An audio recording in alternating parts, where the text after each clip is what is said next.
Early on our Thursday morning here, a regional view of the radar and satellite shows a hurricane looming in the Gulf of Mexico, going to make its approach towards the Big Bend of Florida and bring significant impacts there. Locally, our forecast very different depending on where you are. If you're in Mississippi counties, it's a quiet one for today with slightly breezy conditions and a few clouds around. However, if you're in Okaloosa County, you're borderlining on tropical storm conditions with periods of rain and breezy conditions. Temperatures in the 70s this morning, not a lot of rain around this afternoon. We could see some rain around in spots. Highest rain chances over Okaloosa County, Crestview, Fort Walton Beach, Destin. All of these places will be dealing with periods of rain, some gusty conditions as well. For Mobile, only around a 20 to 30% chance of rain.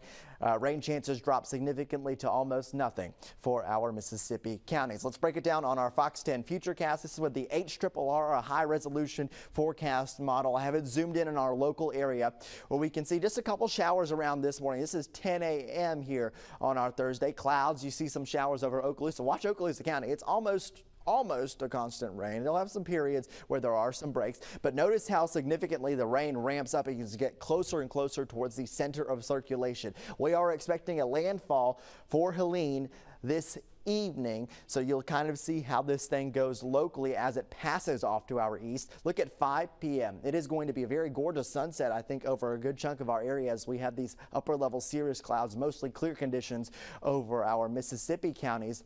Taking a look at Santa Rosa and Okaloosa County this afternoon and this evening, you will see that there will be some showers around, also breezy conditions. These winds around 25-30 miles per hour with gusts. As the storm pushes in, you can see that the rain starts to push away, and I think by the time we start our Friday morning, things will be completely clear, and even over in the Big Bend, things will be clearing out as well. I want to show you this again. This is some of the wind gust forecast data for our area. This is Gulf Shores. Expect extremely rough surf conditions, wind gusts around 30 miles per hour. Dauphin Island, similar story. Winds sustained around 20, almost 30 miles per hour. Wind gusts slightly higher. It will be a windy one down there. Here's a look at the overall beach forecast for today, and this is the main concern because we do have a high risk of rip currents in place. That surf is going to be extreme windy conditions down at Dauphin Island.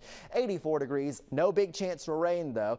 More clouds in Gulf Shores and Orange Beach, 81 degrees at high risk of rip currents there. Then you go to our Florida beaches, we start to introduce a slightly higher rain chance. Rip current risk is still very high, absolutely no reason to get into the water. Pensacola Beach, 79 for a high today. These highs will go down in Navarre, 78, 78, 78 here in Destin. And here, of course, we have the chance for rain and possibly even some thunder as we're kind of on the edge of some of the rain there. Boating forecast for today, south of Santa Rosa and Okaloosa counties, tropical storm conditions possible. The winds are going to be stronger there.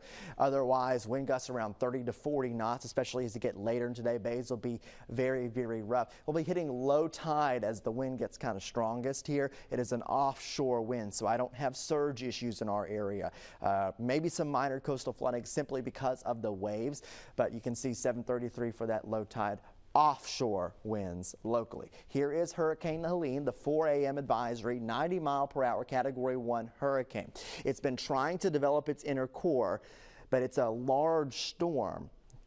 You can see that. So it's taking its time to do it, and it's taken a lot of time. Some forecast models had it slightly stronger at this point than what we're actually seeing. That is a good thing. But it is strengthening. I want to be clear about that. And as it approaches the coast, we are still expecting significant impacts from a Category 3, possibly even a Category 4 hurricane. The official forecast does have a Category 3.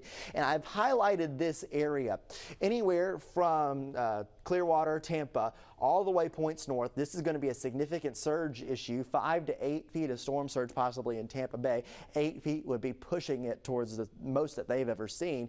And then Big Bend, of course, your Cedar Key, your Steinhatchees, all the way down to places once you get to Tallahassee where you have issues with wind, hurricane force wind, as the core of the storm moves inland. Core of the storm moves inland tonight. Now we want to focus on the wind threat. Of course, surge is going to be nearly historic for the entire Big Bend region, but a big issue will be wind as well. This thing is going to be moving inland very quickly. That brings that hurricane force wind. This is 110 miles per hour or higher all the way into Georgia. So this is a fast moving system bringing serious impacts. Tallahassee, Perry, getting close to Valdosta there. Some serious things. Some of these counties have complete mandatory evacuations that have been issued. So this thing moves inland rather quickly and conditions improve rather quickly in terms of mostly sunny skies. I have no issues for the forecast Friday or Saturday. Even Saturday in North Alabama, or Central Alabama, I should say, for football games. No issues then. It is going to be a few clouds around. However, I do want to mention that the surf stays rough on Friday. Storm tracker alert for that. We do not want to be at the beaches for Friday, even though it is going to be a much nicer day. Looking ahead in the forecast, I don't see anything really. I mean, it's a really quiet one overall. No tropical troubles in the 7-day outlook as well. Looking at the 10-day outlook, rain chances stay low all the way through the forecast, mostly sunny to partly cloudy skies.